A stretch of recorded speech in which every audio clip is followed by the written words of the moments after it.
Welcome to another episode of This Goose is Cooked, where we review books intended for our future generations.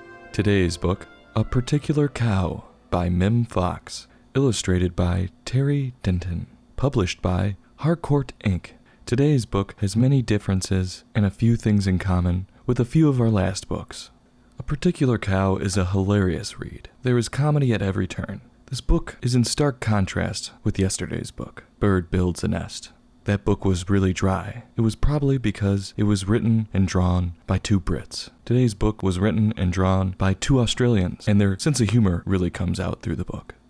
What I'm finding is there are a lot of farm books where animals go on walks. This book was very similar to a previous book that we reviewed called Rosie's Walk. You might be able to debate that Rosie's Walk had slightly better pictures, but the story in A Particular Cow is way more entertaining.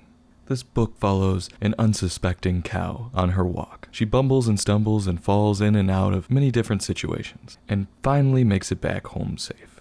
Off the top, you think it's going to just be a normal walk, but the bedlam begins when, I quote, "until one particular Saturday, when she found herself on the wrong side of a particular pair of bloomers." It's been a while since I've heard underwear being called bloomers, but it's hilarious, and I love it. And it fits this book perfectly. I wish a previous book we reviewed called Vegetables and Underwear would have listed bloomers as another term for underwear in their book. So again, this book has a step up on another previously reviewed book. It just so happens that this pair of bloomers was an old lady's pair of drawers that she stumbled into and got wrapped around her head. The cow then, with this pair of bloomers wrapped around her head, stumbles into a postman's cart and starts zooming down a hill, with letters flying behind her. I find this to be a very accurate portrayal of the United States Postal Service. Good luck sending anything through the mail. Those letters are lost, just like mine was last week. This doofus of a cow ends up zooming through a children's party, like Joe Biden through a Chuck E. Cheese. I got hairy legs, except the children are loving it. Somehow this children's party ends up turning into a wedding. This is where the book makes a few mistakes, where there's a bride and groom getting married, but it's all children. I've never heard of any wedding reception with only children. I've heard of it the other way around, without children. And it turns out this wedding and children's party combined, I still don't get it, was located on a pier. And this cow, blinded by this pair of bloomers, knocks everyone off the pier. Everyone goes diving into the water. The cow miraculously is somehow the only one who lands on a sailboat full of sailors and almost sinks the boat. It's at this point where a sailor is clearly in a life or death situation, fight or flight. And this sailor steps up and manages to rip the pair of bloomers off the cow's head. The cow, without thanking them, without hardly even noticing these sailors, leaps from the boat and again nearly capsizes it. You never know what happened to the sailors. Burial at sea? Maybe.